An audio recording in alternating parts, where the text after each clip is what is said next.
tinggal menghitung hari untuk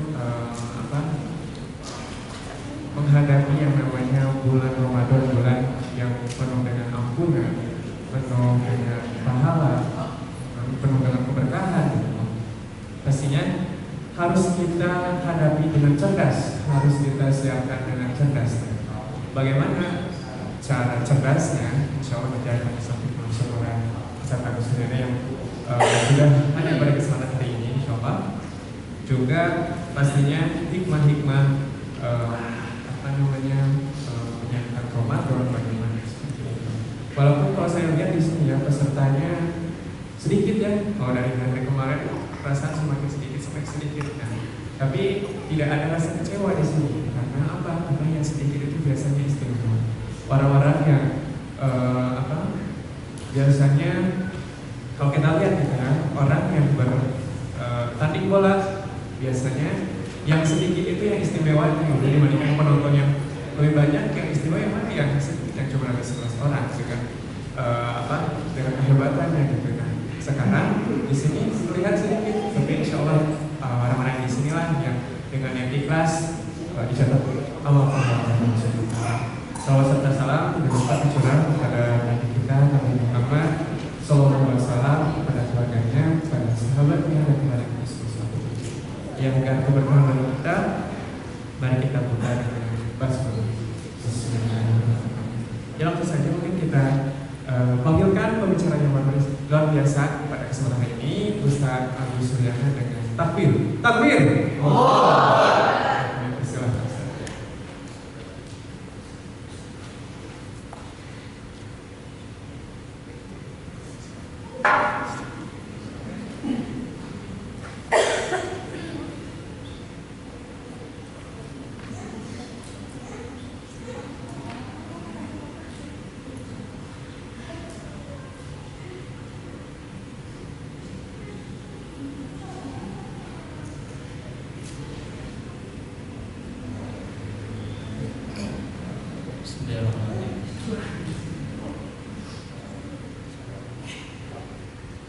Assalamualaikum warahmatullahi wabarakatuh.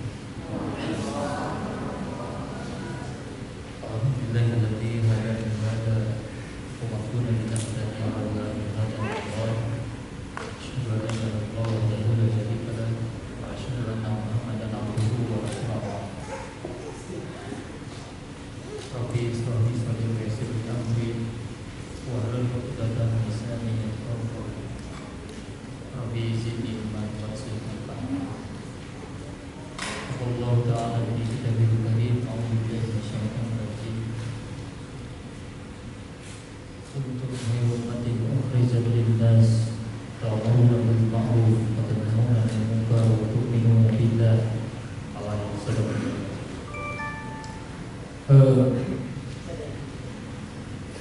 Sahabat-sahabat sekalian, di mana rahmat yang dirahmati Allah Subhanahu wa taala. Alhamdulillah dengan izin Allah kita bisa bermuajahah, bertatap wajah, bermujalasah, duduk berkumpul di majelis ini. Salawat serta salam semoga tetap tercurah limpah kepada junjungan alam Nabi Muhammad sallallahu alaihi wasallam, kepada keluarganya, para sahabatnya, para pengikutnya hingga akhir.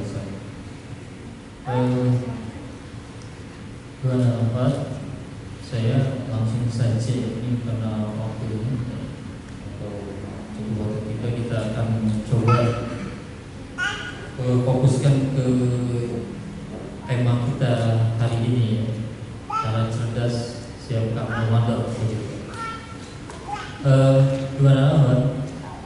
Alhamdulillah ya, tak terasa Ramadan itu sudah di depan mata, tinggal menghitung hari. Kita berdoa kepada Allah, mudah-mudahan Allah memberikan umur kepada kita, disampaikannya kita ke bulan Ramadan.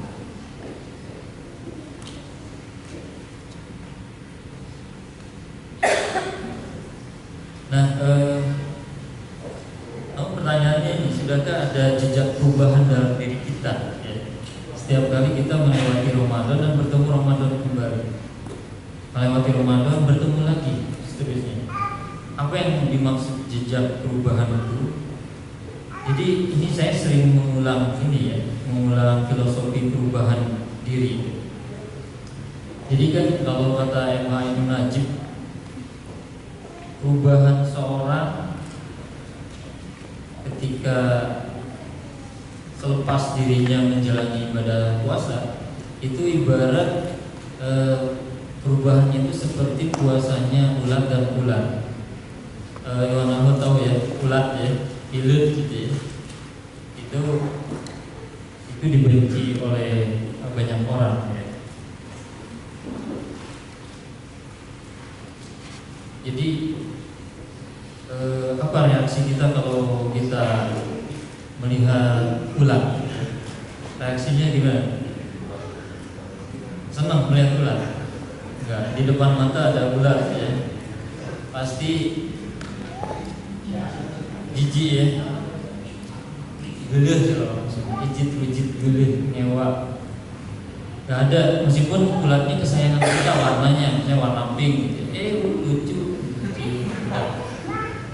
Saya yakin ulat itu pasti langsung mendapat perilaku yang sangat tragis dari kita. Biasanya sama kaki ya, diperejelkan. Dan tidak ada ulat yang nasibnya seberuntung itu. Misalnya ada di baju kita, ulat langsung dilepasin aja. Tapi udah dibawa langsung supaya puas kaki kita bermain, mati. Nah kalau udah gitu, long. Intinya saya ingin sampaikan teman-teman, ulat ini binatang yang tidak disukai semua orang. Dia oleh petani juga tidak disukai karena dia adalah hama. Oleh semuanya tidak disukai. Ini sebelum puasa dia tidak disukai. Kemudian dia tiba saat dia puasa, berkaitan proses berubah menjadi kepompong. Dia berhenti tidak makan lagi. Dan hasil puasanya ya ini, dia berubah menjadi kupu-kupu yang indah begitu. Nah, kalau kita reaksinya kan berbeda ya. Kalau kita melihat kupu-kupu gimana? Senang pasti ya. Tapi jangan terlalu senang. Jalan-jalan di taman, lucu kupu-kupu cross gitu, buang. Itu penganiayaan juga. Ini bedanya cuma belakangnya saja. Ular ya. Ini sebelum puasa nih ular. Apa reaksi kita kalau bertemu dengan ular? Sama, tidak suka karena ular itu berbahaya. Dan rekomendasi kita pasti kalau melihat ular apa? Dibunuh gitu. Ular, bunuh, nggak ada ya ular bagus pakai ini kulitnya medasin nanti gitu. Coba di apa? Nggak ada, pasti dibunuh. Kemudian bunuhnya juga sadis itu, padahal ularnya kecil sih. Tapi kita kalau ketemu ular sudah sangat panik, tidak disukai orang. Dia suka makan, minum. Tibalah saat dia berpuasa, dia tidak makan minum lagi. Dia diam puasa untuk ganti kulit. Nah setelah puasanya selesai, jadilah kulitnya itu menjadi kulit yang lebih cemerlang, ya, lebih cerah, herang, mencram gitu. Bagaimana kalau ketemu orang sama bunuh gitu ya. Jadi nggak ada perubahan sebenarnya. Sebelum dia puasa, setelah dia puasa, padahal kulitnya lebih bagus loh. Tapi orang tetap aja ingin bunuh dia. Berarti puasanya tidak berhasil, tidak terbangun perubahan. Nah kalau kita refleksikan pada diri kita, kalau sebelum puasa kita bermasalah dengan orang, bermaksiat dengan orang tua, dengan teman, ibadah tidak optimal, banyak bolong-bolong dan seterusnya. Kemudian pada saat kita puasa, bulan tazkiyatun nafs ya, bulan mensucikan jiwa. Kemudian kita misalnya berubah setelah puasa beres, kita jadi disukai banyak orang, ibadah kita meningkat, amal kita meningkat dan seterusnya. Maka kita ibaratnya filosofi ulat tadi berhasil, jadi puasanya itu berhasil, ada perubahan. Tapi kalau kita sebelum puasa bermasalah, ibadahnya juga belang betong dan seterusnya, kemudian dia puasa tazkiyatun nafs, tapi tazkiyatun nafsnya tidak mensucikan jiwanya. Setelah puasa gimana? Ada perubahan, tapi aksesorisnya yang berubah. ya, gadgetnya baru, bajunya baru, celananya baru, kerudungnya baru, tetapi jiwanya tetap jiwa lama, tidak disukai juga banyak orang, masalah dengan orang tuanya, dengan teman, ibadahnya tidak optimal. Jadi ini puasanya ular. Ya, jadi pingin ular atau ular? Pingin seperti ular. Ya pingin seperti diri kita ya, seperti itu saja. Intinya saya ingin sampaikan, jangan sampai kita itu sebagai manusia yang rugi. Manusia yang rugi itu ya, amal dengan waktunya sama. Seiring dengan perubahan waktu, amalnya itu tetap sama. Jadi yang merugi kata Rasulullah adalah orang yang hari ini sama dengan hari kemarin amalnya. Rugi itu. Ya. Tolong sedikit aja tingkatkan. Kalau kita biasa baca Quran 2 halaman 1 hari misalnya, atau pada sholat, maka kita tambah misalnya hari ini 2 halaman plus 1 ayat, itu kan bisa berbeda gitu. Nah, yang celaka ini bahaya nih. Orang yang celaka itu adalah seiring bertambahnya waktu amalnya menurun. Jadi hari ini lebih buruk dari hari kemarin. Itu orang celaka. Alhamdulillah. Ya, kita malah meninggalkan amalan-amalan yang sudah terbiasa kita kerjakan. Nah, yang beruntung ini muflihun nih. Sering perubahan waktu amalnya meningkat. Jadi Rasulullah yang beruntung itu adalah orang yang hari ini lebih baik dari hari kemarin. Kemudian berganti hari ini lebih baik dari hari. Begitu seterusnya. Nah, intinya sih manusia itu ya, hidup manusia adalah seperti perjalanan. Kalau di dalam Al-Quran kita ditanya, "Aina tadhhabun?" Ya, kemanakah kalian akan pergi? Kemana akan pergi kan? Mau kemana? Ya, manusia itu begitu ya, urutan jawabannya. Lahir besar, masuk sekolah, TK, SD, SMP, SMA, perguruan tinggi, ya, menikah, kerja dulu, ya terserah, itu bukan urutan ya. Mau gimana juga silakan, bukan tertib ya. Kemudian punya anak mati. Nah, udah mati seperti apa? Mau kemana? Begitu. Nah, pertanyaan ini terus akan membuat kita gelisah kalau kita belum tahu jawaban. Intinya, setiap manusia menginginkan kebahagiaan dalam hidupnya, tetapi makna sa'adah, makna kebahagiaan itu bukan identik dengan materi. Ya. Makna sa'adah atau makna kebahagiaan hidup itu bukan dengan terpenuhinya semua hajatul asasi kita, ya, kebutuhan asasi kita, kemudian kebutuhan sekunder dan tersier kita, bukan identik dengan materi. Ada kalanya materi yang berlimpah tidak menjadikan kita bahagia. Kenapa? Karena kita memperolehnya dengan cara yang diharapkan Allah.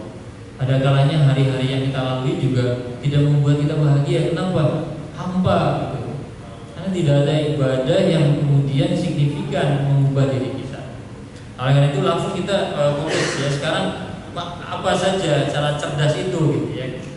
Mungkin tidak ada yang baru, tapi saya ingin coba kita pertajam ya, beberapa hal di sini. Saya siapkan tadi itu 5 ya, 5 cara cerdas siapkan Ramadan. Yang pertama, buat paradigma baru ya teman-teman di mana akhwat. Buat paradigma baru dan tekad baru bahwa Ramadan itu bukan sekedar rutinitas tanpa bekas, rutinitas tanpa makna. Jadikan Ramadan tahun ini berbeda gitu. Itu harus ditekadkan. Fa idza azamta fatawakkal 'ala Allah. Jika engkau telah membulatkan tekad, maka bertawakal kepada Allah. Artinya, kalau kita sudah punya perencanaan seperti ini, maka bertawakal kepada Allah, kita yakin kita bisa. Ya, jangan sampai kemudian Ramadan itu begitu aja gitu ya. Tidak ada dari kita agenda ya. Makanya yang kedua nanti saya bahas itu. Ini paradigma baru ini penting. Insya Allah Ramadan tahun ini saya akan lebih baik lagi. Kemarin tidak pernah sekalipun khatam Quran, ya. Saya akan tekadkan khatam, jangan dulu terburu-buru setiap hari misalnya. Khatam Quran ya, oke, direm aja dulu. Pokoknya kita pasang target yang memang mudah dulu buat kita kerjakan. Tetapi kita meniatkan yang baik itu berpahala. Allah itu luar biasa. Meniatkan yang baik berpahala. Kemudian ketika niat itu diimplementasikan, terlaksana, dapat pahalanya. Ya, ketika kemudian ya niat baik tadi tidak terlaksana, tetap masih dapat pahala dari niat baiknya. Ya, tapi kalau kemudian kita tidak punya niat baik, ya ini kan sayang begitu. Kita niatkan dulu nih bahwa Ramadan ini saya harus banyak perubahan. Banyak perubahan. Nah, yang berikutnya baru kita buat schedule-nya ya. Buat jadwal, perencanaan-perencanaannya dalam bentuk jadwal. Susun manajemen waktu dengan jelas. Seperti apa? Ini saya akan ungkapkan. Kan sudah sering ya melihat kuadran ini ya, tentang manajemen waktu. Saya ingin sampaikan kita buat 4 kuadran begini ya. Manajemen waktu di bulan Ramadan terbagi jadi kuadran pertama, kedua, ketiga, dan keempat. Nah, yang pertama itu kuadran pertama itu adalah untuk amalia-amalia yang kategorinya penting dan mendesak. Sudah penting mendesak lagi. Ini keharusan berarti di kuadran pertama. Apa saja kita list. Ya, kita list itu pasti adalah amal-amal yang wajib, yang merupakan yang wajib. Sholat fardu yang 5 waktu itu ya. Kemudian sahurnya sendiri, sahur Ramadan ya. Kemudian nanti zakat fitrah itu kan wajib. Pokoknya kita list yang wajibnya begitu. Kemudian talabul ilmi, menuntut ilmu itu wajib. Talabul ilmi fardhatun ala kulli muslimin wa muslimat ya. Menuntut ilmu kewajiban bagi kaum muslimin dan muslimat. Jadi menuntut ilmu kita masukkan di kuadran pertama. Coba list lagi semua kewajiban. Ya, setelah itu baru kemudian yang kedua, ke kuadran yang kedua, yaitu dia tetap penting tapi tidak mendesak lagi. Penting tapi tidak mendesak apa? Ya, apa yang bisa kita masukkan penting dan tapi tidak mendesak? Ya, bisa kita masukkan ini amalan-amalan yang sunnahnya sekarang. Kalau yang wajib tapi belum pasti. Amalan yang sunnah kita masukkan di sini. Ini penting, memang tidak mendesak, tapi ini penting begitu. Apalagi di bulan Ramadan, amalan-amalan yang sunnah itu akan dilipat gandakan berpuluh-puluh kali lipat. Nah, oleh karena itu paradigma ini yang saya maksud. Ya, kenapa kita itu tidak sayang dengan misalnya sholat rawatib? Ketika kita sebelum memulai sholat, kita sholat dulu, misalnya sholat rawatib 2 rakaat sebelum subuh, itu sholat fajar itu paling utama, luar biasa. Kemudian setelah kita mendengarkan misalnya menyimak ceramah subuh itu menambah lagi. Begitu. Kemudian tilawah Quran kita masukkan tuh di sini, ya itu berlipat-lipat lagi pahalanya. Ya pahalanya bukan satu ayat, ya bukan satu kata, bukan, tapi per huruf itu memiliki pahala yang luar biasa. Setelah kita masukkan, kemudian ini ada kuadran yang ketiga nih. Tidak penting sih, tetapi mendesak ini. Tidak penting. Tetapi mendesak gimana sih? Kita mau melalui tapi mendesak apa biasanya? Siapa yang masih kuliah? Ya, Suhena, tugas-tugas kuliah buat saya dulu ini dimasukin di sini loh. Tidak penting. Tetapi mendesak. Tidak penting. Mendesak gitu. Kenapa? Jadi waktu itu saya bener loh. Saya termasuk yang cukup bandel ya dengan tugas-tugas kuliah. Saya sering isi pengajian, mana-mana tugas kuliah tidak penting, tidak dihisab gitu. Tapi mendesak begitu. Kalau kita melalaikan ini jadi mengganggu loh yang lainnya, mengganggu aktivitas yang lainnya. Makanya tidak penting sih, tapi yang mendesak begitu. Gimana? Coba selesaikanlah. Nah, saya juga sama mengkategorikan tugas-tugas kuliah di sini nih. Ya. Kadang ada orang yang membaliknya, ini penting dan mendesak, sehingga ini saya sebut tipuan gitu. Kadang itu sebenarnya kategorinya tidak terlalu penting, tapi memang mendesak. Kalau kita melalaikan aktivitas ini, repot kita, repot benar. Saya waktu itu juga sama. Ada prioritas-prioritas, tapi saya tetap harus membereskan hal ini ya. Pokoknya kuadran 1, 2 itu prioritas. Nah yang ketiga ini baru kita list amal-amal atau aktivitas-aktivitas apa saja. Dan yang keempat ini kayaknya tidak terlalu ini ya. Kuadran keempat ini tidak penting, tidak mendesak gitu ya.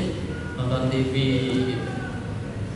Update status ya tidak penting. Tapi mendesak buat istilahnya.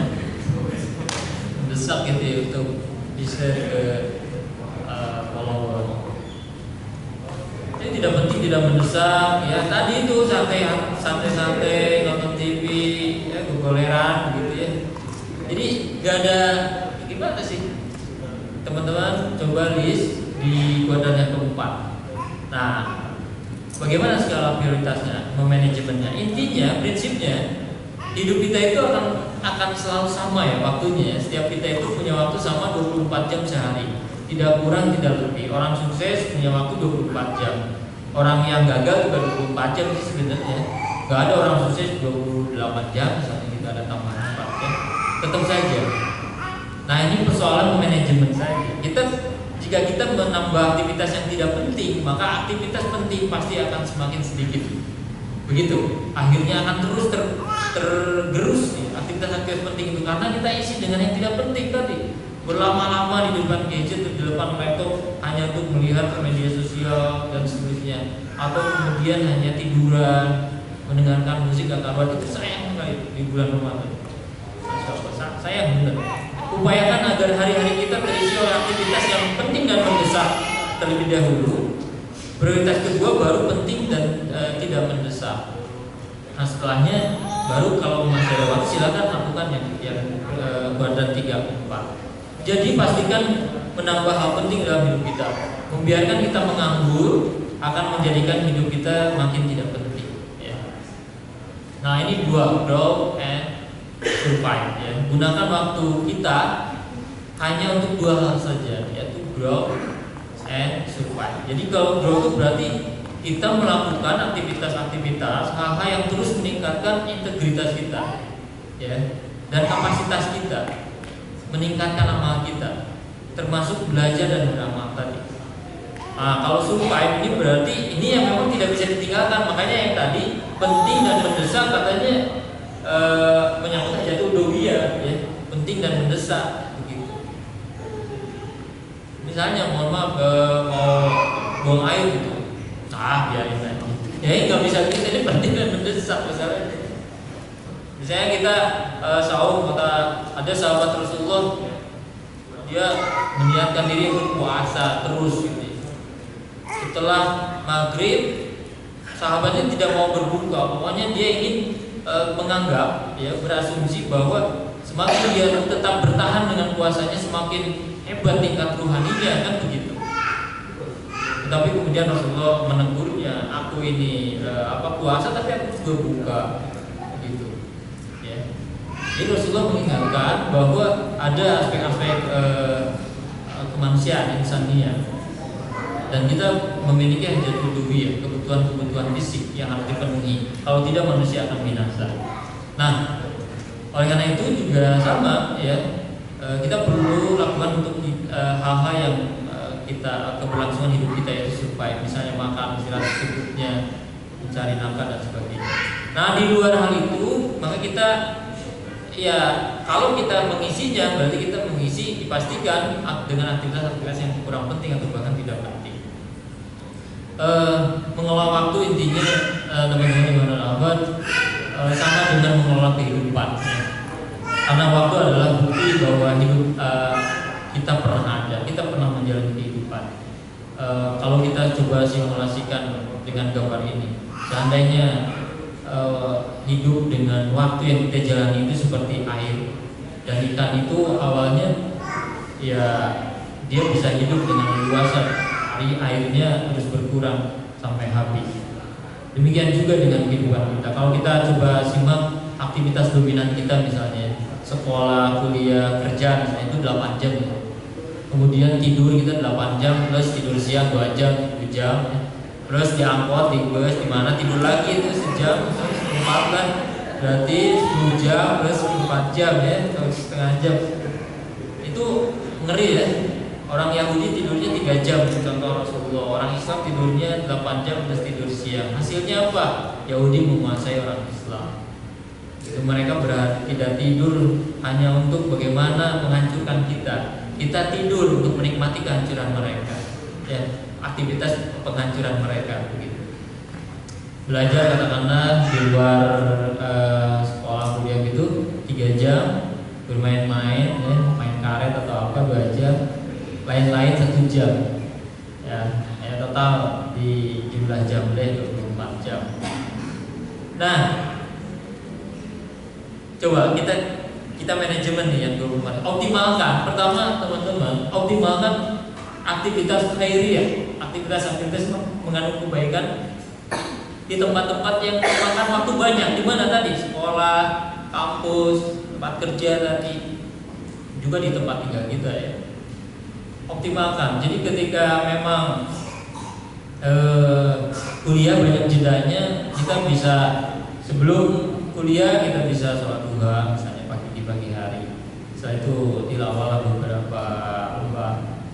Setelah itu ada waktu istirahat, kita pakai lagi gitu ya, untuk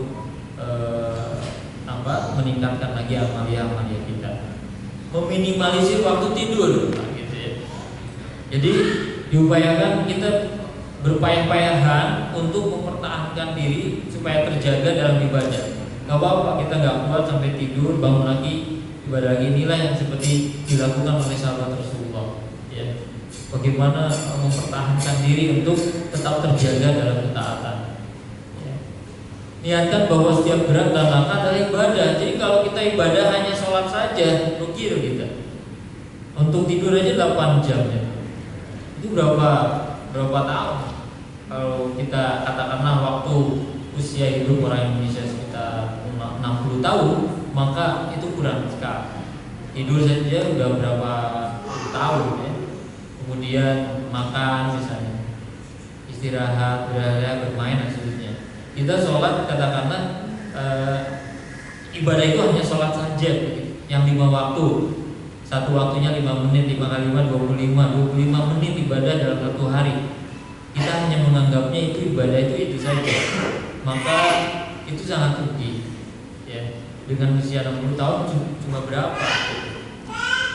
Nah, oleh karena itu niatkan semua gerak dan langkah kita adalah ibadah ya.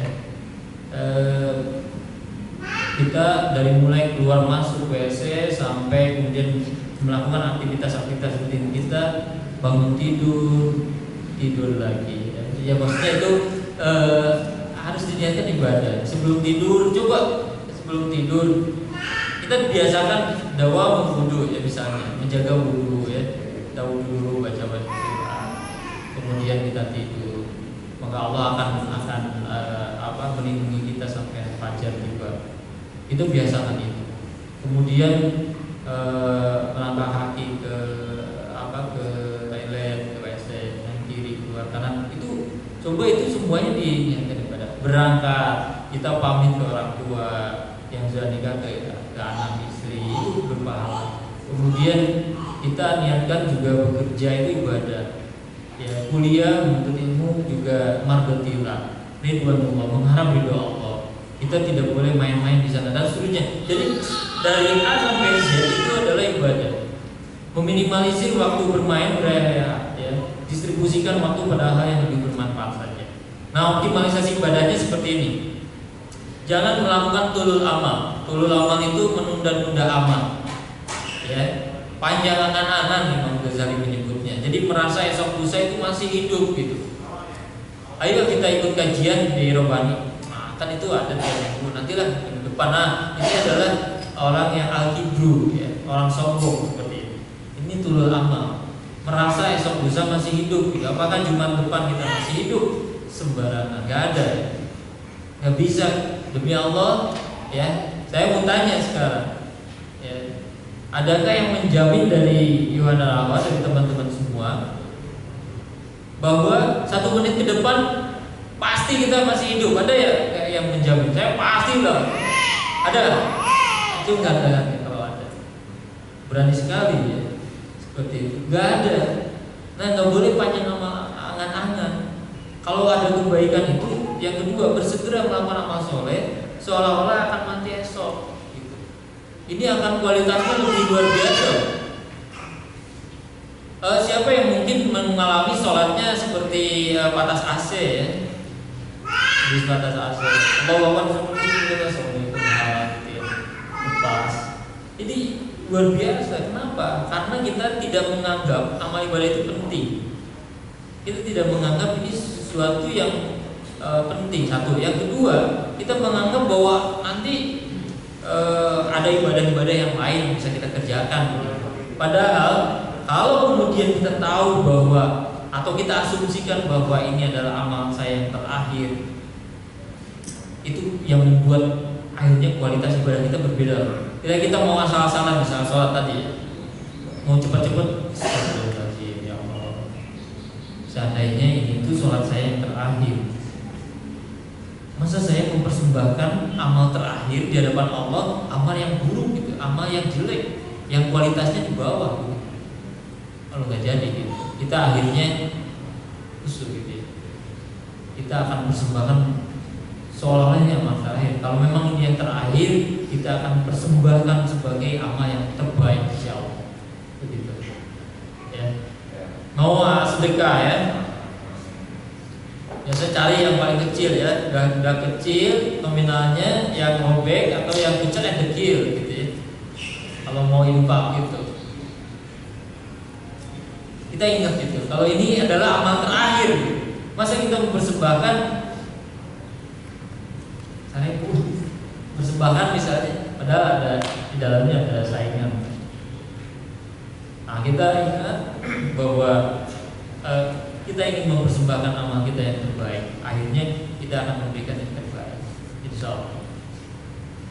Ingat balasan surga saat rasa malas menyergap. Nanti saya akan bahas khusus tentang malas ya. Saya akan bongkar ini, malas itu real atau tidak, nanti kita akan bahas.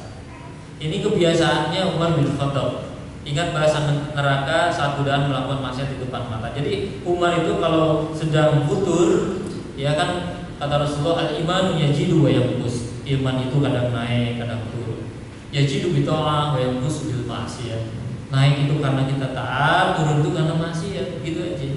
Jadi cara kita mengidentifikasi kenapa sih iman kita naik, kenapa iman kita turun, itu dikasih tahu oleh Rasulullah. Yajidu bi ta'ah, naik karena takarub kita sudah naik, tahajud kita rajin, saum kita rajin, tilawah kita bersedekah dan seterusnya. Pasti ya bawaannya itu bawaan tumaninah, tenang. Dan itu dalam performa terbaik kita. Itu yang saya rasakan. Semangat gitu, bawaannya itu memang nyetrum lah gitu kepada diri kita, semangat, bawaannya semangat. Tapi ketika semua amal-amal itu kita tidak mengerjakannya sudah sangat lama, bahkan ini yang kita rasakan itu malas, malas. Yajidu bi ta'ah wa yanqusu bil ma'siyah. Apalagi kemudian kita bermaksiat kepada Allah, maka orang yang bermaksiat itu kecenderungannya dia menghindar untuk taat. Maka dia akan merosot tajam amalia-amalia. Nah, kalau Umar itu selalu meminta dibacakan ayat-ayat tentang surga kalau rasa malasnya menyergap, dibacakan ayat-ayat neraka kalau di depan mata dia siap melakukan kemaksiatan. Coba bacakan kata Umar ayat-ayat tentang surga. Kemudian Umar sudah semangat, cukup, aku sudah semangat lagi. Ketika Umar sedang ngedrop dan hampir melakukan kemaksiatan, meminta, coba bacakan ayat-ayat tentang neraka. Laisa lahum ta'amun illa min dhari. Adalah makanan bagi penghuni neraka itu melainkan duri. La yasminu wa la yughni min ju'. Itu yang tidak mengenyangkan dan tidak menghilangkan masalah. Apalagi dia bayangkan duri, jangan duri ini ya, duri kaktus apa jangan. Atau apa duri kedondong ya, itu 4 batu ya, oke itu. Nah, jangan itu ya, itu duri yang luar biasa. Apalagi di dalam ayat yang keterangan yang lain, minuman penghuni neraka itu adalah nanah panas. Sudah nanah panas loh, yang ketika diminum usus penghuninya terburai, diminum terburai. Ini kehausan macam apa yang menyebabkan kita mau meminum nanah panas? Kita sehaus-hausnya bulan Ramadan, itu nggak mau minum selokan kan gitu. Air selokan, oh haus ya Allah, ada selokan ya. Enggak, tidak akan begitu. Tapi tetap saja kita enggak. Tapi ini ya Allah, kita sulit membayangkan kehausan macam apa yang akan kita alami di yaumil akhir nanti, sampai ada di hadapan mata nanah panas sudah minum, dan ketika diminum langsung terburai, khususnya hancur, panas sekali. Nah, yang ketiga itu yang kedua. Jadi tadi lakukan manajemen dengan manajemen diri, waktu dengan sangat baik ya. Yang ketiga, tidak terjebak tadi rutinitas. Contoh ya, misalnya tadarus itu digeber nih, geber supaya sampai 30 juz. Memang tercapai di hari ke-20. Tetapi setelah itu pas sudah khatam, sudah selesai, ya udahan. Padahal udahannya pas menjelang 10 hari terakhir, di mana sedang luar biasanya nih. Kita merasa udah selesai. Setelah itu akhirnya hari-hari kita diisi di mana? Diisi di mall ya, untuk mengeluarkan zakat mall ya. Bukan zakat mal. Zakat mall ya. Dan dia belanja juga. Jadi ibu-ibu tolong ya diperhatikan. Identik lagi. Jadi ini yang rugi. Saya melihat kok fenomena di Indonesia itu begini tuh. Ibadah Ramadan itu persiapan 10 hari terakhir itu seperti persiapan perang gitu. Ya, berapa batalion dikerahkan di jalanan, polisi, polres mengadakan posko-posko hampir di setiap tempat. Di jalanan tuh benar-benar siaga satu gitu. Menteri Pangan juga menyiapkan aman, daging aman, ayam aman, beras aman, kayak perang gitu. Setiap menjelang Idul Fitri semuanya aman, terkendali. Ya, makanan benar-benar kita dipersiapkan untuk perang gitu. Jadi kitanya juga disebut ini 10 hari terakhir ini ujian ya buat Indonesia menurut saya. Kenapa? Karena orang Malaysia aja heran dengan budaya kita di sini. Kok luar biasa sekali gitu. Kulinernya dan seterusnya ya. Pasar-pasar kaget di mana-mana. Ya, untuk jauh imani, jauh islami, menumbuhkan suasana keimanan, keislaman itu bagus. Tetapi kadang kita lupa bahwa ada hidangan yang jauh lebih lezat, yang sangat spektakuler, yang tidak boleh kita lewatkan 10 hari terakhir. Tetapi di 10 hari terakhir inilah yang saya melihat kebanyakan orang melupakan. Terkonsentrasi di pasar baru, terkonsentrasi di toko-toko kue, terkonsentrasi untuk bikin kue. Ketika belanja kecapean, buka aja di jalan. Ya, itu luar biasa. Kemudian tidak diisi waktunya dengan etika, dengan banyak Quran dan sebagainya, dengan lebih takarub lagi. Tetapi semuanya jadi kelelahan di 10 hari terakhir. Tapi kelelahan bukan ibadah, kelelahan mempersiapkan pernak-pernik Lebaran. Ya, orang stres belum punya baju Lebaran di detik-detik terakhir, gitu. Hidupnya merana, siap. Ya. Kemudian belum punya ongkos untuk pergi mudik. Ya, akhirnya mudik di detik-detik terakhir, di 10 hari terakhir itu, di H-5 itu saat-saat malam-malam ganjil dia ada di berdesak-desakan di bus gitu ya. Bahkan tidak menikmati hidangan lezat malam Lailatul Qadar yang akan dijanjikan Allah. Itu sangat rugi menurut saya. Jadi bertahan aja. Ya. Yang keempat, pahami fikih Ramadan secara lengkap ya. Ya, pahami, ini ilmunya penting. Sekarang ini jangan soal jawab Ramadan itu ramai pas Ramadan. Gimana hukum tentang ini, hukum ini gitu. Harusnya dipersiapkan sekarang ya. Gimana teman-teman, siapkan sekarang. Misalnya kita harus memahami bahwa Ramadan itu bukan hanya puasa. Itu saja misalnya. Apa saja yang perlu disiapkan dalam Ramadan? Kita perlu tahu sebelum Ramadan itu tiba. Misalnya kita perlu tahu ru'yatul hilal. Apa itu ru'yatul hilal? Ya. Mencari atau melihat hilal bulan sabit, bulan baru. Ya. Bulan baru sebagai tanda kita memasuki bulan Ramadan. Kita akan melakukan ru'yatul hilal pada 29 Sya'ban, tepatnya hari Ahad itu 29 Sya'ban tanggal 5 Mei. 5 Juni ya. Nah, ketika kemudian tanggal 29 Sya'ban itu terlihat hilal, maka esoknya tanggal 6 itu 1 Ramadan. Tapi kalau tidak terlihat di seluruh dunia, maka kemudian tidak bulan Sya'ban digenapkan ya 30 hari dan baru Selasa tanggal 7 lah bulan Ramadan. Begitu. Ini fikihnya harus tahu gitu ya.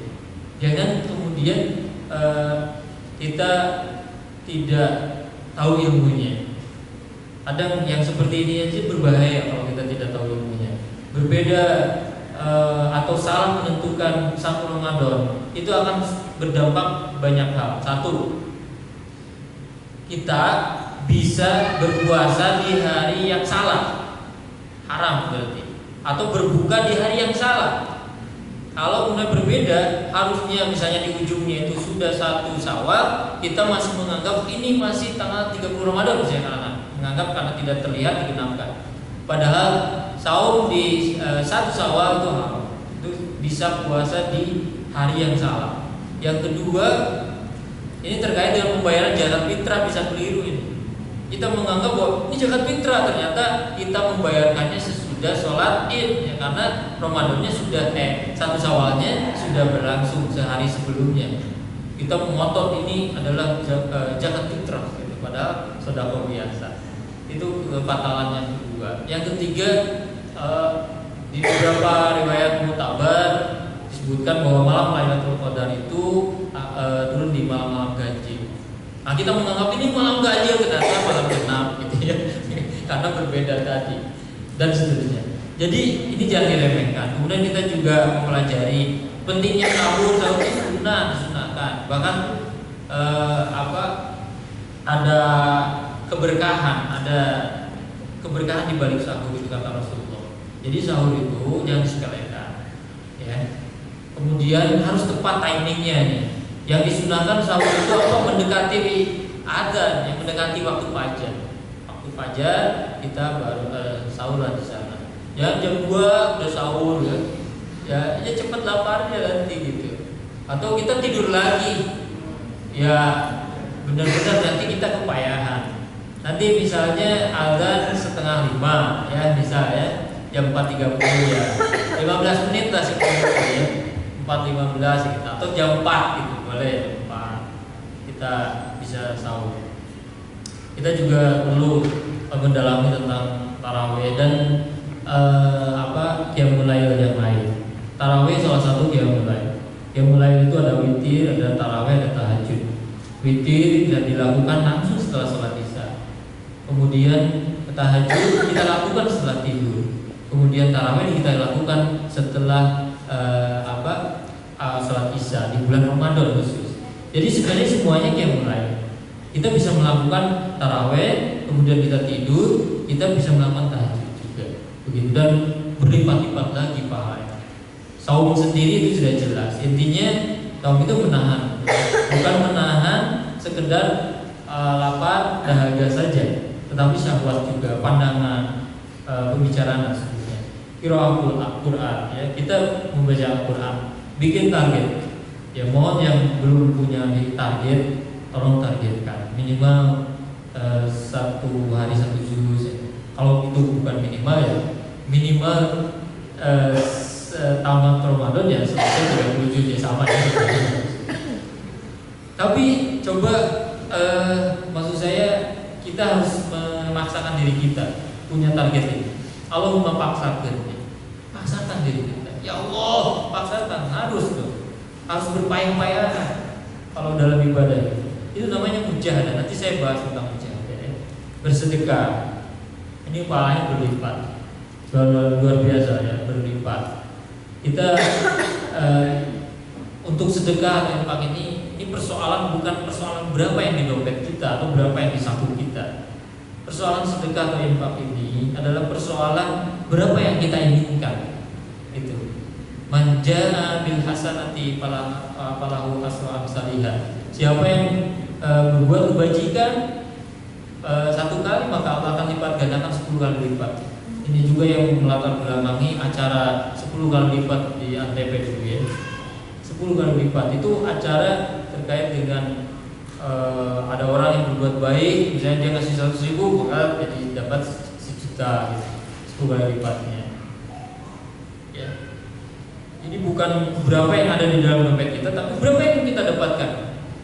Ya, karena orang yang bersedekah, orang yang beriman, pasti akan Allah beri gantinya dengan yang lebih baik.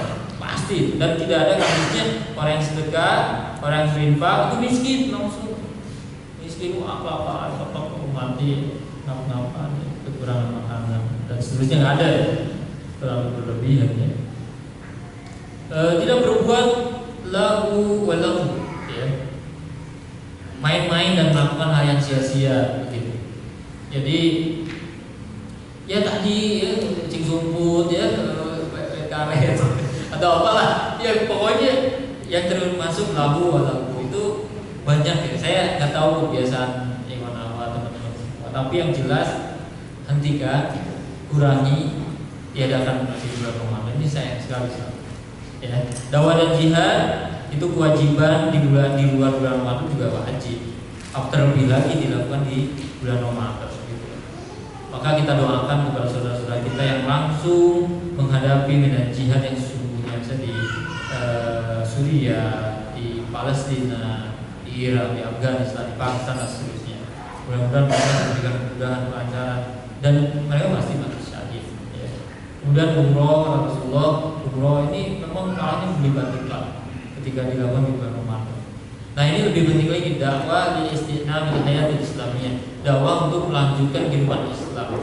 Ya. Artinya dakwah dalam rangka melakukan perubahan di tengah-tengah masyarakat agar masyarakat mau berdukung dengan hukum Allah. Ini jauh lagi untuk para pemandawa, ini bisa lebih spektakuler lagi kalau dilakukan di bulan Ramadan. Tadi yang keempat, kita langsung yang kelima ya, menaklukkan malas, begitu ya.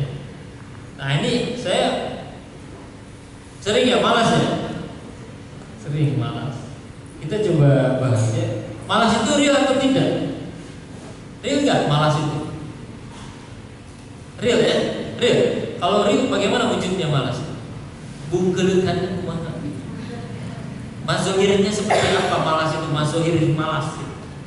Saya begini, suatu kali saya cerita, istri saya mau menyiapkan makalah mengisi seminar. Dia bilang, lu malas nih, belum menyiapkan PowerPoint, makalah, malas. Dia bilang, malas itu kayak gimana sih? Kayak gitu. Malas gitu. Real gak malas itu? Ya real, gimana real itu? Wujud malasnya kayak gini, gak mau berbuat apa-apa. Ya bentuknya yang realnya seperti apa sih? Ya kelelahan kayak gitu, kelelahan. Saya bilang, kenapa banyak orang yang lelah, banyak orang yang kemudian demam, sakit, tapi masih tetap berangkat dia kerja, memaksakan dirinya untuk bekerja. Ya, ada orang yang sangat malas sholat, tapi tetap dia kalau masih bisa berdiri dia masih tetap sholat. Jadi sebenarnya saya bilang bahwa rasa malas itu tidak real. Dia hanya berupa tipuan saja, dia persepsi saja. Makanya kita ada doanya agar kita berlindung dari rasa malas. Ya. Jadi rasa malas itu sebenarnya adalah sebuah persepsi yang kita bangun pada sebuah aktivitas kita. Gitu.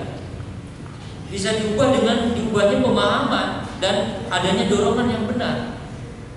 Ini teman saya, ini dia. Ini teman saya itu ketika urusan dakwah dia begitu mudahnya meluncur kata-kata izin ya. Afwan Ustaz, saya izin, nggak bisa hadir, badan lagi nggak enak. Begitu mudahnya. Afwan Ustaz, dikit-dikit Afwan Ustaz, dikit-dikit Afwan Ustaz. Jadi namanya Ustaz Afwan kayak gitu.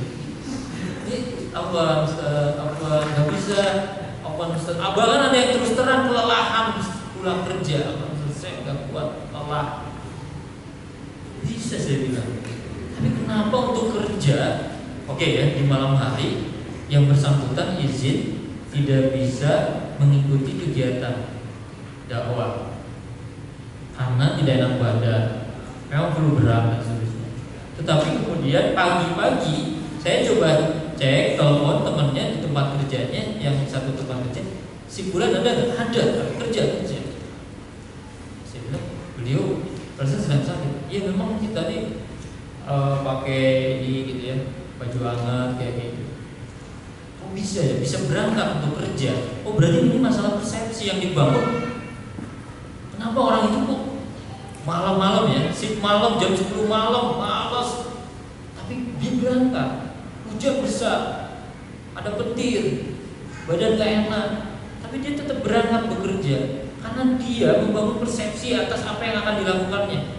Ya Allah, saya malas sebenarnya, tapi kalau nggak saya masuk, nanti gimana anak dan istri? Saya nggak bisa menafkahi mereka, nanti saya dipecat atau nanti honor dikurangi, gaji akan dipotong dan seterusnya. Nah, ini dorongan-dorongan ini akan menjadikan dia mengerjakan itu. Nah sekarang kita memperlakukan ibadah itu seperti apa gitu? Baca Quran malas. Emang baca Quran, perlakuan kita terhadap baca Quran apa masalahnya? Kalau baca Quran itu tidak punya pahala apa dan seterusnya, ya begitulah perilaku kita. Jadi pemahaman kita akan berbanding lurus dengan perilaku kita. Ya perubahan diri kita itu tergantung perubahan pemahaman.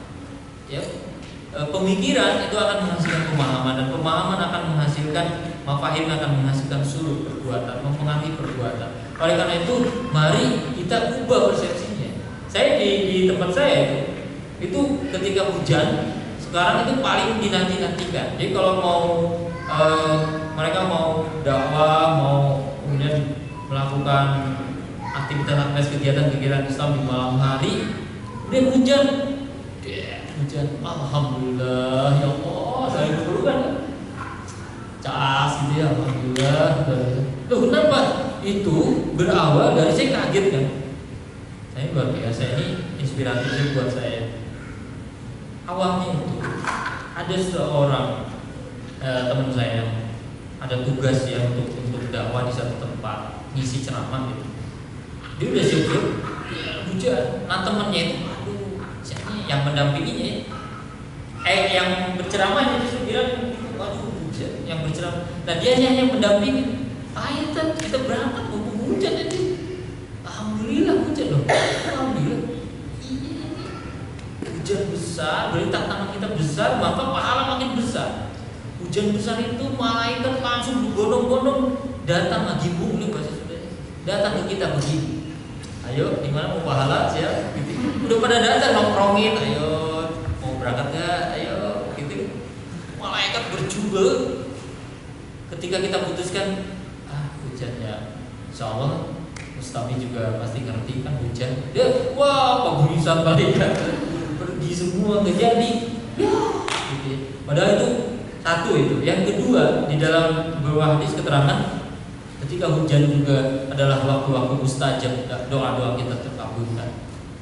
Jadi teman saya cerita ke saya dan itu inspiratif sih, saya mau mendorong saya juga. Benar gitu. Ketika hujan sekarang itu hal yang dinanti-nantikan juga. Hujan, alhamdulillah. Oh, pahala besar. Dan ketika kita di perjalanan, wah kita berdoa saja di sana, ya Allah. Itu bola ada di tangan kita kalau istilahnya. Kalau seorang sepak bola, seorang striker sudah nggak ada penjaga gawang, tidak tinggal ceplosin dan udah ada di tangan kita bolanya. Kenapa kita tinggal bermohon? Kita minta, ngadu ke Allah. Kalau punya urusan yang ingin diselesaikan, minta saat di perjalanan itu, ya Allah. Ya aku menjadikan ini sebagai wasilah agar urusanku dipermudah oleh-Mu ya Allah. Ya, berikanlah kemudahan, berikanlah pahala yang seterusnya. Itu waktu yang luar biasa. Dan itu kejadian-kejadian itu banyak diceritakan ke saya. Ada yang suami istrinya hamil besar, siap melahirkan, tapi beberapa kali USG sampai detik terakhir USG itu bayinya itu terbelit hari-hari ya, hari-hari. Pokoknya kata dokter siapkan Pak ya untuk sesar. Ya berapa belas juta gitu, bingung. Tapi itu melalui yang tadi itu dia menjadikan wasilah untuk dakwah. Pada saat itu dia keluar untuk berdakwah. Pada saat hujan keliling-keliling satu kompleks sampai 1 jam gak ketemu tempatnya. Kemudian dia berdoa. Itu salah satu doanya itu adalah agar istrinya itu lahir secara normal gitu. Dan betul, tanpa lagi ada USG, pokoknya terasa perempuan normal, lahir di bidan, tidak perlu keluar belasan juta, dan pada saat itu dia bercucuran air matanya, kagum dengan begitu tunainya Allah memberikan pertolongannya gitu. Ya. Di dalam Al-Quran disebutkan infiru hifama wasiqalan. Ya, berangkatlah kamu baik dalam keadaan ringan maupun berat. Infiru, berangkat. Jadi saya pernah mengalami momen-momen yang berat sekali. Allah, berat pulang waktu itu, pulang kuliah, pulang kerja, harus ngisi aktivitas dakwah. Ya manusiawi gitu ya, lelah sekali. Apalagi ya belum makan, pokoknya lelah. Adalah hal yang wajar kalau kemudian kita membatalkan akidah-akidah dakwah pada hari itu. Tetapi kemudian saya ingat ayat itu, infiru, berangkatlah kamu baik dalam keadaan merasa berat maupun merasa ringan. Jadi Allah itu tahu tentang dua suasana hati yang dimiliki manusia. Allah itu tahu kita itu cuma punya berat dan ringan. Kalau berapa, Allah juga tahu gitu. Kita punya berat, malas tadi ya, yang persepsinya dibangun gitu. Tapi kata Allah, berangkat saja, berangkat, pasti ada kebaikan. Makanya ketika kita bersusah payah, pada saat itulah Allah akan memberikan pertolongan. Terakhir, masih cukup. Ini ada. Oke, ini mudah-mudahan 5 menit bisa selesai. Manajemen diri meraih sukses Ramadan. Ya. Lakukan yang pertama. Ini sebenarnya pokok takwa juga ya. Yang pertama muhasabah. Kita harus sering melakukan muhasabah, introspeksi diri. Kita menghisap diri kita sebelum Allah menghisap kita. Bagaimana caranya kita menghisap? Kita introspeksi, misalnya boleh, setiap orang punya cara masing-masing berbeda-beda dalam menghisap diri. Setiap kita lihat sholat misalnya, ketika sholat subuh ketemu zuhur, maka kita di waktu zuhur itu kita bermuhasabah. Kita merenung aja, barang sebentar, kontemplasi. Ya Allah, dalam waktu 6 jam ini apa yang sudah saya lakukan? Ingat-ingat 6 jam itu jam 7 ngapain lama-lama. Oh tadi saya di kampus, aduh tadi jahilnya isi bulan, aduh tadi kursinya ditarik sama saya, ya Allah. Aduh tadi juga sholat subuh kesiangan, ya Allah. Kita terus muhasabah. Kalau ketemu asar, muhasabah lagi 3 jam itu apa yang sudah saya lakukan. Ketemu maghrib, kita muhasabah lagi apa yang sudah dilakukan. Ketemu isya juga sama. Sampai menjelang tidur kita muhasabah seharian penuh, apa yang sudah kita lakukan. Apakah lebih banyak amalan-amalan soleh atau amalan-amalan salah atau maksiat kepada Allah. Kalau sudah ketemu, ternyata ada list, ada daftar kita melakukan perbuatan-perbuatan maksiat, lalai dan seterusnya. Hubungan itu, setelah itu lakukan hal yang kedua, muaqabah, memberikan sanksi terhadap kemaksiatan atau kelalaian yang sudah kita kerjakan itu. Jangan dibiarkan. Kita lewat sholat asar, lewat saja, injury time gitu bahkan. Ya, injury time menjelang maghrib baru kerjakan. Wah itu juga udah syukur lah kita bisa sholat aja gitu. Tapi kita itu melewatkan begitu saja. Kelalaian-kelalaian tadi seolah-olah itu bukan kelalaian. Nah dosa-dosa yang kecil, yang lalai tadi kita hubungkan akan mengeraskan hati kita. Dan kita akan terbiasa melakukannya. Itu nggak mudah. Kalau cabut ini kenikmatan dalam beribadah nanti. Oleh karena itu, waqobah, berikan sanksi. Sanksinya berupa apa? Jangan sanksi fisik loh. Ya Allah, saya tadi kesiangan sholat subuh, benturkan kepala ke tembok, Allah Akbar, ya. Ada bata di jalan, ya Allah tadi saya tidak sholat, gitu. Atau lompat dari lantai berapa di kampus. Jangan ya. Waqobah, sanksi harus kita berikan dalam bentuk taqarrub kepada Allah, tingkatan lagi. Umar bin Khattab waktu itu sedang mengurus kebunnya, ya kebun kurma itu ngurus. Ternyata waktu asar dia tidak tahu, gitu. Kelewat gitu. Maksudnya asar berjamaah, sholat asar berjamaah, konsentrasi ngurus kebunnya yang luas. Pas ke masjid, udah pada bubaran gitu. Jadi nggak pada sholat asar. Kalau bahasa kita, asar bubaran, ini udah bubaran gitu kan. Udah pada selesai. Umar kemudian bersedih ya. Beliau kemudian bermuhasabah ya tentang dirinya, ternyata lalai mengurus kebun itu telah menjadikan dirinya lalai. Setelah muhasabah, kemudian Umar melakukan muaqabah. Apa muaqabahnya? Sanksinya apa? Dikasih itu kebunnya sama pakai mesin semuanya. Enggak. Ternyata ini wasilah untuk kelalaian saya. Dikasih kan? Ya, laptop, wah, lupa. Ya ini kasih laptopnya ya. Nanti gadget, ya udahlah kasihkan. Ya bisa sedekah dengan sholat rawatib lebih diperbanyak lagi, tilawah Quran lebih banyak lagi, bisa begitu sanksinya. Tambah lagi. Abdurrahman bin Auf, kita tahu orang konglomerat di masa Rasulullah. Pada saat sholat, di tempat sujudnya itu ada burung gitu yang lewat, yang berkeliaran. Dia lupa itu udah berapa rakaat gitu dilakukan. Kita pada lama gitu. Sudah salam, sujud sahwi, kemudian Abdurrahman bin Auf menangis ya, muhasabah. Menurut dia itu lalai, buat kita mah berapa ya? Lupa lagi, gak apa-apa lah, bonus ditambah lagi. Nah, setelah itu Abdurrahman bin Auf setelah muhasabah dia melakukan muaqabah. Dia kan kaya, dia berikan untuk fakir miskin harta yang luar biasa. Setelah muaqabah, lakukan langkah berikutnya muraqabah. Muraqabah itu senantiasa diawasi oleh Allah Subhanahu wa taala. Kita harus merasa terus diawasi. Allah melihat. Ittaqillaha haitsu ma kunta. Bertakwalah kepada Allah di mana saja kamu berada.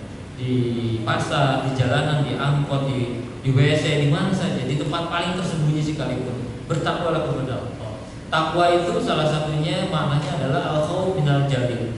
Takut terhadap Allah zat yang azza wa jalla. Ya. Oleh karena itu kita mesti memiliki perasaan takut. Dengan demikian kita benar-benar terjaga. Dan di bulan Ramadan muraqabah itu benar-benar terjaga. Benar-benar betul-betul diedukasi ya, dibiasakan, dibina muraqabah itu di bulan Ramadan. Sebagai contoh ya, saya selalu ngasih semacam tes guys ya. Kalau dalam ceramah-ceramah tarawih, saya bilang Bapak dan Ibu, maukah nanti besok ya waktu ceramah tarawih, ya kita sahur sudah gitu, di siang hari kita buka, kita makan tanpa hajat syari ya, tanpa alasan syari. Makan di kamar kita aja, makan di kamar. Insya Allah demi Allah tidak ada yang tahu. Tutup gordennya, kunci pintunya, kita makan, bakatnya sudah, bersihkan mulut kita, keluar dari pintu rumah, pintu kamar kita, berpura-puralah lemas sebagaimana orang berpuasa. Mau tidak? Jelas. Hebat ya, kenapa?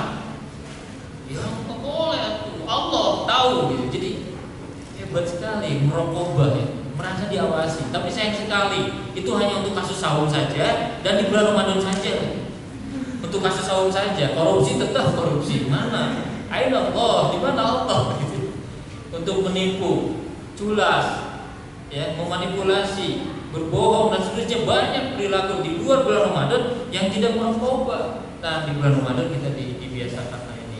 Yang terakhir, mujahadah, bersungguh-sungguh dalam menjalankan ketaatan kepada Allah SWT. Mujahadah itu tadi, paksakan. Kalau susah bangun subuh, paksakan.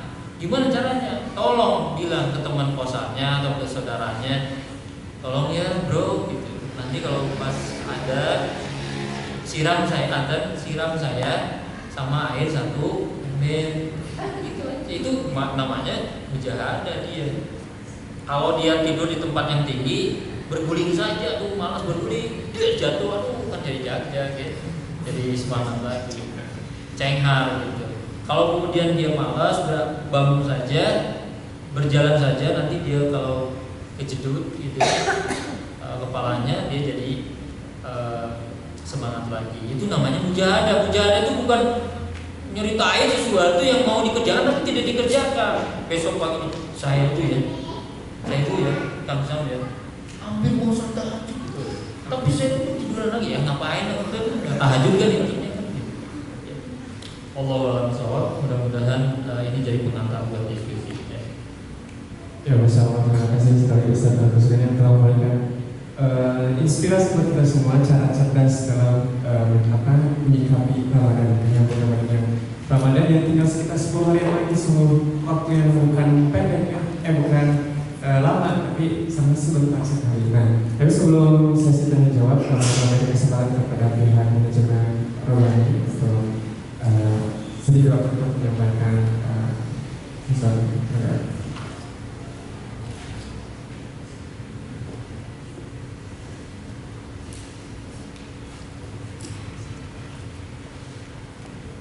Assalamualaikum warahmatullahi wabarakatuh. Terima kasih atas waktu yang diberikan kepada kami, dan terima kasih juga kepada kami memberikan tempat yang lebih banyak yang kita amal di kegiatan hari ini. Perkenalkan, saya Joko, Store Manager di Rabani di Bupati Ukur. Untuk sesi ini saya diberi kesempatan untuk memberikan diskon 10% khusus audien dakwah Islam hari ini. Tapi berlaku 1 jam setelah selesai kegiatan di sini. Perlu saya sampaikan, untuk TTTT ada 2 hijab yang baru dari produk kami. Ada yang modern, jadi tinggal pakai aja. Ada yang satu mau 1000, istilahnya 1000 banyak cara. Jadi simple gitu, simple, cuman caranya itu ada 1000. Jadi dibuat macam-macam bisa. Kalau ibu-ibu pengen melihat modelnya yang dipakai Fatin, itu sekarang sedang kita diskonkan 1 jam, ada berlaku 1 jam. Kalau untuk akang-akang ini yang kita tonjolkan adalah koko. Jadi baju koko itu multifungsi, bisa dibuat ke masjid, bisa dibuat ke kondangan, bisa dibuat ke tempat kerja. Itu Kemko namanya. Itu juga kita berikan promo diskon 10%. Berlaku ke hari ini juga 1 jam setelah selesai acara sesi ini. Itu saja yang bisa kami berikan informasi di tempat kami, dan saya terima kasih juga komunitas dakwah Islam yang berkenan bekerjasama dengan Rabani di Bupati Ukur, khususnya di tempat ini kita gunakan untuk meraih satu ibadah yang luar biasa tentunya ya. Ilmu pengetahuan itu kan bisa kita dapatkan dari mana-mana, daripada kita nganggur ketika tadi tanyakan kalau pemateri yang diberikan, daripada kita nganggur-nganggur, lebih baik kita kumpul di sini mendapatkan sesuatu yang bermanfaat hari ini dan kedepannya. Kalau masa lalu kan biasanya itu adalah masa kelam, sholat 5 waktu nggak 5 waktu, 1 aja udah cukup, itu pun bolong-bolong, dan itu asal-asal. Nah, mumpung dari sini ada pemateri, kita berikan siraman, lalu saya mencoba mensupport yang bisa dibutuhkan oleh tete-tete atau ibu-ibu yang kepingin anaknya itu istilahnya menjadi soleha. Yang yang kita berikan diskon adalah jilbab modern sama 1000 cara. Ada 2 jilbabnya. Kalau yang akang-akang ini Kemko sama sarung Persik. Kita sarungnya itu menjadi ikon di Euro, Piala Euro. Kita sponsor Piala Euro. Jadi ada di bawah sarungnya. Dan itu sekarang kita berikan diskon 10% khusus untuk audien dakwah Islam. Terima kasih waktunya. Assalamualaikum warahmatullahi wabarakatuh. Dan kami juga mengucapkan terima kasih yang sangat banyak kepada pihak program yang setiap Jumatnya di setiap minggu memberikan kesempatan bagi dakwah Islam untuk berdakwah untuk menyiarkan Islam.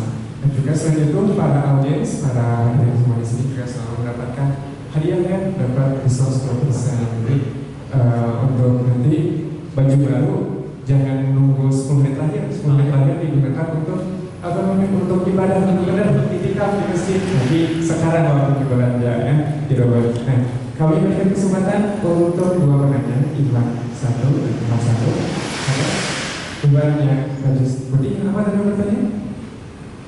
Ada? Oh, bertanya. Wah, Iwan dulu ya, menyebutkan nama, asal dan pertanyaan secara singkat dan mudah. Assalamualaikum warahmatullahi wabarakatuh. Ustaz, yang ingin saya tanyakan sebenarnya tadi sudah terjawab tentang bagaimana cara menstabilkan iman yang naik turun. Pertanyaan berikutnya yang saya ingin tanyakan, jadi saya termasuk seorang yang baru berhijrah. Ustaz, kemarin saya masih bareng teman-teman gitu. Saya difasilitasi kosan bareng teman-teman yang difasilitasi untuk bermaksiat di kosan lingkungannya juga. Nah, dari cara-cara mempersiapkan bulan Ramadan ini yang telah dipaparkan Pak Ustadz. Pada poin 4 itu ada dakwah dan jihad.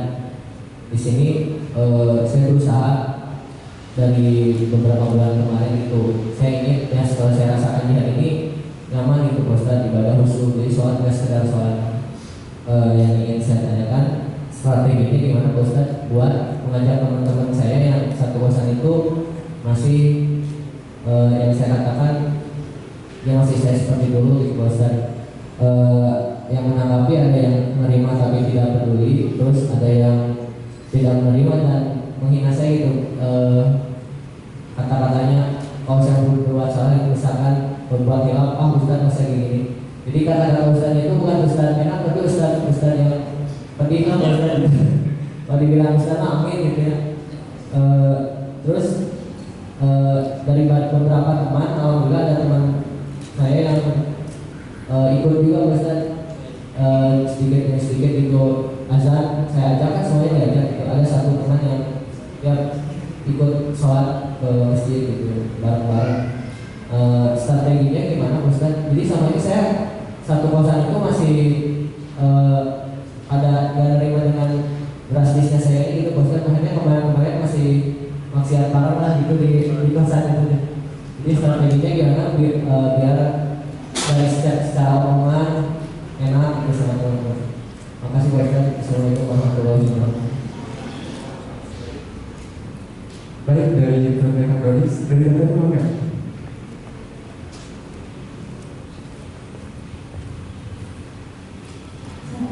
Assalamualaikum. Ustaz, saya punya anak umur 5 tahun. Saya mau mencoba mengajarkan puasa, apa ada tips-tipsnya. Terus saya 3 tahun udah puasa karena hamil menyusui baru laki-laki. Gimana cara saya membayar hutang? Terima kasih. Baik, pertanyaan dari Kak Doni dan Teh Beli. Maka langsung saja dijawab oleh Ustaz. Yang pertama ini terkait dengan siapa Kang Doni. Saya ucapkan selamat ya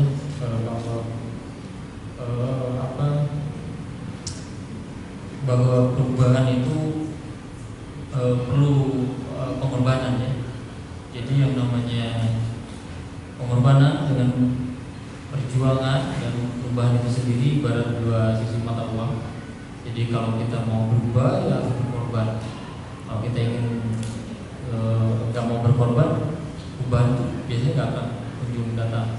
Kita hanya punya niat-niat saja. Pingin sih, tapi gimana? Pingin sih, tapi gimana itu? Nah itu yang nggak mujahadah itu. Tapi kalau ada perubahan, alhamdulillah. Satu yang kedua, strategi mengajak tadi ya, teman-teman yang masih di masa dark age ya, masa kegelapan tadi ya. Nah, masing-masing kita punya masa kegelapan Eropa. Oleh karena itu, pertama saya ingin sampaikan bahwa fokus dengan perubahan kita. Satu, ya. Ada kalanya ada orang yang tidak siap dengan perubahan kita. Bisa orang terdekat, teman kita, orang terdekat, keluarga. Ada yang kemudian teman-teman kita. Saya pernah mengalami itu. Fragmen itu pernah saya alami. Dimana saya kemudian dulu waktu aktif di sebuah geng gitu, kemudian saya menghindari mereka dan mereka mengatakan kamu sudah tidak toleran lagi, tidak mau lagi bersama-sama. Ya saya biarkan saja. Kita kehilangan 1-2 teman, tetapi kita disambut oleh 1000 teman baru yang justru menguatkan dan mendukung kita. Ya. Yang berikutnya kita itu harus seperti filosofinya filosofi ikan laut ya. Ikan laut itu berada di tempat asin tapi tidak boleh dia jadi asin. Kan tidak asin kan ikan laut itu. Dia tetap tawar. Ya, tetap tawar. Kapan dia jadi asin? Kalau terluka ya dan mati. Jadi asin gitu. Nah, makanya ketika kita kemudian terpleset dan tersinggung ya, terwarnai oleh teman-teman kita, maka kita yang kebawa oleh mereka. Nah, strateginya adalah kita mengajak mereka. Dengan cara apa? Pertama, kita balas juga pergaulan.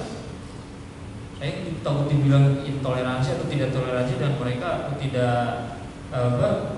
tidak mau bersahabat, bukan begitu. Masalahnya kita mesti menjaga pergaulan itu. Karena ada istilah gaul dengan tukang minyak wangi, kecipratan wanginya ya. Gaul dengan tukang bata merah, merah itu. Gaul dengan tukang arang, kamehongan itu. Haride. Gaul dengan tukang dengan aktivis masjid, aktivis dakwah, sering bilang, lumayan lah bau-bau ustadz daripada ustadz bau. Nah, oleh karena itu saya minta kita fokus dengan perubahan kita dan jangan tersinggung. Ketika diajak lagi, kadang ini loh, beberapa yang konsultasi ke saya adalah ketidakberdayaan mereka diajak dengan teman lamanya. Sudah mulai mengkaji dia, tetapi ketika diajak juga untuk menjaga perasaan mereka ikut juga gitu. Saya bilang itu bukan perubahan. Perubahan harus tegas, garisnya tegas. Isi sudah menolak. Nah, yang berikutnya adalah kita sampaikan balighul ani walau ayat. Apa yang sudah kita pahami segera disampaikan. Ya, tadi ya, perlihatkan tentang perubahan kita yang lebih baik. Yang berikutnya sampaikan. Kata Rasulullah, balighul ani walau ayat, sampaikanlah walaupun satu ayat dalam Islam itu. Tapi bukan berarti kita berkecukupan hanya satu ayat ya, atau 7 ayat Al-Quran, Al-Fatihah 7 ayat sudah saya cukup aja gitu. Nggak boleh gitu ya. Kemana-mana dakwahnya gitu aja, panggil orang Bismillahirrahmanirrahim, Alhamdulillah, amin. Ya, udah. Apa gitu ya. Terus gitu bukan, tapi sampaikan ilmu yang sudah dapat, sampaikan ke dia. Kalau menolak wajar. Yang berikutnya, strategi yang ketiga, tetap menyampaikan tetapi pakai uslub. Uslub itu teknis, cara. Misalnya apa habit, kebiasaan yang memang netral, tidak melanggar hukum syara di tempat kosan itu. Misalnya ngaliwat, kebiasaan ngaliwat di tempat ngaliwat itu. Misalnya kita ngobrol tentang Islam, arahkan pembicaraan ke arah Islam. Begitu. Ngaliwat kan masih nggak masalah, tapi kalau kemudian sudah ke tempat-tempat maksiat, kita dakwah di diskotik, gitu, nggak boleh. Jadi uslubnya coba meleburkan diri kepada aktivitas keseharian mereka, tetapi yang tidak melanggar hukum syara. Dan yang berikutnya kita abaikan saja dengan stigma-stigma negatif tentang kita dari tuduhan-tuduhan negatif. Tadi soalin, so suci, ya, udahlah soalin lu. Saya tahu lu gimana dulunya.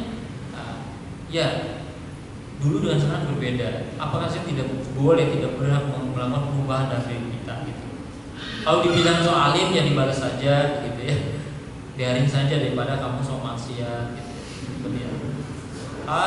Jangan sok suci lo ngomong kayak gitu. Biarin aja daripada kamu sok najis. Kalau kita lewat ya, kalau kagak ya lewat bau suka bau neraka tadi harum gitu bau bersihan lah tadi ya. Tapi jangan dilakukan ini nanti gesekan ya. Maksud saya kita itu tahan banting ya, punya mental yang kuat. Pengumuman dakwah itu kan punya ilmu, berani, teguh jiwa, kemudian dia juga memiliki ada 4 ya, saya lupa. Dan ini yang harus integral dengan diri kita. Jangan sampai kemudian mentalnya menjadi down gitu. Dan akhirnya kita berpikir untuk udahlah percuma menyampaikan kebaikan kepada mereka, tidak ada istilahnya tidak ada pengaruhnya. Yang jelas dakwah itu sampaikan. Kata Hitler, sampaikan kebohongan, keburukan, kebobrokan itu 1000 kali. Niscaya dia akan menjadi kebaikan suatu hari nanti. Itu Hitler, sampaikan kebohongan 1000 kali, nanti jadi kebaikan kata dia. Dan itu ternyata benar. Kemaksiatan yang dulu jadi aneh, sekarang jadi biasa. Dulu yang kemudian tarian yang aneh-aneh, dulu ada goyang itu kan dikecam seminggu 2 minggu, udah nggak ada. Sebulan 2 bulannya muncul goyang ngecor, goyang gergaji, goyang patah-patah dan seterusnya, goyang kayu. Dan biasa masyarakat kehilangan energinya untuk melakukan amar ma'ruf nahi munkar kan? Karena sampaikan keburukan itu 1000 kali jadi kebiasaan akhirnya. Dulu pacaran itu orang tua itu tabu sekali, sekarang biasa. Dulu orang tua ada anak-anak datang ke rumah, apel istilahnya, ya, tabu ya, orang tuanya yang mendatangi. Ada perlu apa, ngobrol-ngobrol sih. Anak perempuannya di kamar. Sekarang orang tuanya di kamar, perempuannya yang menghadapi. Begitu. Itu udah berubah. Nah, yang kita sampaikan adalah kebenaran ibadah akhlak. Sampaikan kebenaran itu 1000, 2000, sejuta, semiliar kali terus. Hari ini ditolak, besoknya sampaikan lagi. Hari ini ditolak, besoknya datang lagi ya ke teman kita. Hari ini diusir, ya sudah, kalau sudah main musik, besoknya datang lagi. Sampai diterima maksudnya. Tadi untuk yang ibu, anak 5 tahun itu berarti seperti anak saya yang kedua. 5 tahun anak saya yang pertama 11 tahun sekarang, mau 11 tahun. Yang kedua 5 tahun lah ini yang 6 tahun ya, Haikal 6 tahun ya. Dan yang ketiga 2 tahun. Bagaimana kemudian mengajari anak? Yang paling penting adalah membangun habit itu, membangun jauh ya, suasana, pensuasanaan itu di rumah kita. Suasana itu kalau sudah terbiasa, itu anak itu akan ikut. Misalnya, ibu anak sudah berapa?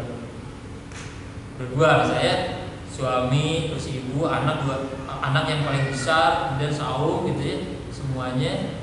Nah nanti yang kecil, yang ini yang paling kecil ya, yang 5 tahun ini, anak bertawa ya, nah, jadi gak jadi. Nah, kalau kemudian suasananya sudah saum semua, misalnya yang saum sunnah, saya di keluarga misalnya pada saum, ini yang gak saum tuh dia gimana gitu perasaannya. Anak saya yang gak saum tuh gak ada temennya, akhirnya dia mau ikut saum, tapi tetap dia tuh gak kuat sebenarnya karena mungkin ada sakit ya. Nah oleh karena itu kita berikan sugesti ya, kamu pasti bisa. Kata-kata positif akan menghasilkan hasil yang positif. Ya, kita adalah apa yang kita katakan. Allah mengatakan kita tergantung pada prasangka hamba. Ya, Allah itu akan bergantung pada prasangka hamba. Kalau kita optimis bisa. Misalnya dengan latihan dulu, ya, sampai gugur misalnya. Kalau dia terus ditawarkan kepada dia bagaimana rasanya, begitu. Kemudian ketika kita orang tuanya, kemudian ada tayangan juga ternyata puasa itu menyehatkan, aslinya orang yang puasa Allah akan berikan kemudian pahala yang luar biasa, pahala yang banyak, maka dia akan terpicu ya, semangatnya untuk kemudian aku berani kok Bu gitu ya, lanjut sampai maghrib gitu, dan seterusnya. Oleh karena itu di pensuasanaan ini penting. Yang berikutnya adalah kita kadang ini ya suka nggak tegaan ke anak. Aduh biarinlah masih kecil nggak apa-apa, suka nggak tegaan. Tapi itu sebenarnya tidak bagus. Kita coba berikan semacam latihan kepada anak kita. Nah kalau dia banyak mengeluh 1 hari, 2 hari, 3 hari, coba kita tampung keluhannya apa. Ya. Kalau kemudian misalnya asupan makanannya misalnya tidak menjadikan dia lebih bisa bertahan lama, ya kita coba fasilitasi dari sisi makanan dan seterusnya. Jadi intinya sebenarnya keteladanan dan pensuasanaan serta kemauan berlatih dan jangan tegaan gitu. Tetap saja fokus. Kecuali kalau menjadikan doror kelihatan, kan ada dalilnya lah doror wala diror, tidak boleh membahayakan diri dan orang lain. Kalau kelihatan dia lemes dan lain sakit, kita bisa hentikan. Tetapi insya Allah saum adalah perintah Allah. Saum ini adalah dari Allah, perintahnya tidak akan pernah menzalimi, tidak akan pernah kemudian berakibat doror dulu kepada kita, termasuk anak-anak kita, insya Allah. Ya, yang penting faedah azam pada Allah. Jika sudah berazam ingin memberikan pelatihan ibadah kepada anak kita, maka laksanakan. Bertawakal pada Allah, titipkan urusan kita kepada Allah. Allah yang akan menjaganya.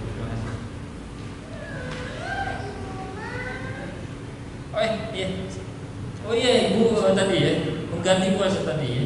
Jadi ibu nifas ya, kemudian menyusui, semuanya itu di dalam beberapa keterangan. Memang ada 2 keterangan khusus untuk nifas misalnya, menyusui. Ada pendapat ulama yang harus bayar fidyah, tetapi kebanyakan jumhurnya itu qadha, diganti. Jadi saya termasuk yang megang itu diganti. Jadi tidak bayar fidyah. Ya, ada juga kemarin saya di forum diskusi yang saya asuh itu ada pertanyaan dari orang sama ya, dari seorang akhwat juga. itu menanyakan hal yang sama. Dan bagaimana Ustaz kalau fidyah saja, saya bayar fidyah? Saya bilang memang dalilnya enggak, kalau fidyah itu lemah, bahkan ini harus diqadha, harus diganti di hari yang lain. Gimana sudah 3 tahun ibu anak satu keduanya deketan ya? Berapa? 1 tahun bedanya? 1,5 tahun ya, itu mungkin langsung gitu ya, deketan. Nah, oleh karena itu coba itu hitung full nggak sebulan? Berarti 2 bulan ya? 3 bulan ya, 90 hari ya. Nah, diskon ya. Nah, coba saya akhirnya begini strateginya. Istri saya juga dulu pernah yang anak yang berapa pada saat menyusui ya. Sebenarnya yang perlu ada pemahaman sebelum ibu menambah anak lagi, saya sampaikan bahwa nanti itu jangan kalau ibu menyusui itu masih bisa saum sebenarnya, masih bisa saum, dan kita itu akan memperpendek waktu kita untuk justru tidak berpuasa atau tidak saum. Nah, kita kuatnya sebenarnya 15 hari misalnya gitu, atau berapa 20 hari kan 10 yang batal, atau 10 hari saja. Karena ini sudah 3 bulan, jadi nggak apa-apa saum hari yang tahun ini upayakan full, kecuali kalau head begitu. Upayakan full, dihitung, dijumlahkan dengan misalnya kalau head begitu, maka misalnya ada 100 hari misalnya gitu. Maka coba ibu lakukan, dicicil langsung, dicicil mulai bulan Syawal nanti yang hutang itu. Pakai ini ya catatan biar jelas, karena itu waktunya soalnya lama dicicil. So misalnya pakai pola saja Senin Kamis misalnya, tapi bukan Senin Kamis sholat saum sunnah, tapi kita niatkan memang fardu untuk mengganti saum yang bolong. Senin Kamis ada berapa ya? Ada 52 minggu, 52 kalau full ya udah selesai sebenarnya. Tapi kalau kita nggak selalu Senin Kamis, ya misalnya Senin Kamis tiap berapa sebulan ada Senin Kamis 4 kali lah ya. Senin Kamis jadi 2 minggu begitu. Tapi itu terus kalau ketemu Ramadan kita dapat umur lagi oleh Allah, diberikan umur lagi, berjumpa lagi Ramadan tahun depan masih punya utang lagi, nggak masalah terus ya. Tapi saya yakin ini bisa diselesaikan begitu, bisa diselesaikan. Yang tadi itu lagi-lagi spiritnya di dalam diri kita. Kalau bertekad, Allah akan berikan pertolongan begitu. Ya. Kalau kondisinya sakit permanen, itu baru bayar fidyah. Sakit permanen ya, agak memang sakit kepayahan. Itu baru dia bayar fidyah dengan memberi makan ahli miskin. Begitu. Jumlahnya ya ada ketentuannya. Tapi kalau nifas kemudian menyusui itu termasuk yang pendapat paling boleh itu tidak bayar fidyah, tapi dia harus mengganti dengan di hari yang lain. Begitu. Mudah-mudahan kita doakan bersama ya, doakan ini untuk ibu bisa diberikan kekuatan untuk mengganti puasa yang sempat ditinggalkan, insya Allah ya, sampai bisa selesai atau lunas utangnya. Terima kasih Ustaz atas inspirasi dan jawaban dan pertanyaan yang berikan kami. Semoga luas jadi bisa berdiskusi lainnya dengan jadi setiap minggunya bisa ikut terus kajian dari Taman Islam lain.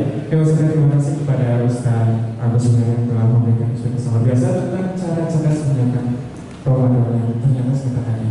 Dan jangan lupa minggu depan dan insya Allah setiap hari Jumatnya dan pasti akan terus memberikan inspirasi dan materi-materi dakwah yang lebih menarik lagi, dan semoga menjadi agenda rutin ya di kalender kita, di reminder kita untuk terus menghadiri acara-acara dari dakwah Islam ini, mumpung gratis, mumpung dekat, kalau dari Bandung gitu ya. Apa ini alasan kita untuk tidak datang ke acara seperti itu? Mungkin kita langsung saja tutup kita kali ini dengan hamdalah. Istighfar sampai untuk bisnis. Subhanallah wa bihamdika asyhadu an la ilaha illa anta astaghfiruka wa atubu ilaik. Wassalamualaikum warahmatullahi wabarakatuh.